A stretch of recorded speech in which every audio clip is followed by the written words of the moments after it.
الحمد لله نحمده ونستعينه ونستغفره ونؤمن به ونتوكل عليه ونعوذ بالله من شرور أنفسنا ومن سيئات أعمالنا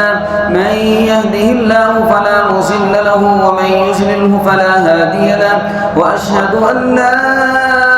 إله إلا الله وحده لا شريك له وأشهد أن سيدنا ومولانا محمدا عبده ورسوله أما بعد فأعوذ بالله من الشيطان الرجيم بسم الله الرحمن الرحيم وقال ربكم ادعوني أستجب لكم إن الذين يستكبرون عن عبادتي سيدخلون جهنم داخلين بارك الله لنا ولكم في القرآن العظيم ونفعنا وإياكم بالآيات والذكر الحكيم أستغفر الله لي ولكم ولسائر المسلمين واستغفروه إنه هو الغفور الرحيم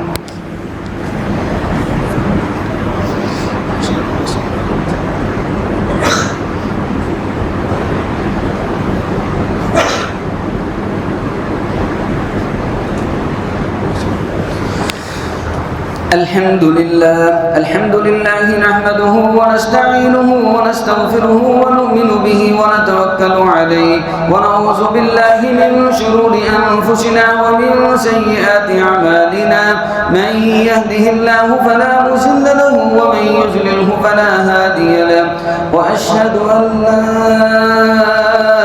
إله إلا الله وحده لا شريك له وأشهد أن سيدنا ومولانا محمدا عبده ورسوله أما بعد فأعوذ بالله من الشيطان الرجيم بسم الله الرحمن الرحيم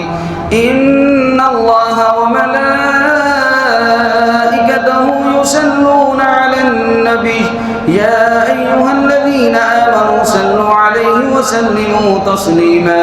اللهم صل على سيدنا ومولانا محمد وأزواجه وذرياته قال النبي صلى الله عليه وسلم أرحم أمتي أبو بكر وأشدهم في أمر الله العمر وأسبهم حياء عثمان وأقضاهم علي كرم الله وجهه وفاطمة سيدة نساء أهل الجنة وزينب وأم كلثوم ورقية رضوان الله تعالى عليهم أجمعين إن الله يأمر بالعدل والإحسان وإيتاء ذي القربى وينهى عن الفحشاء والمنكر والبغي يعظكم لعلكم تذكرون اذكروا الله يذكركم ولذكر الله تعالى أعلى وأجل وأتم وأكبر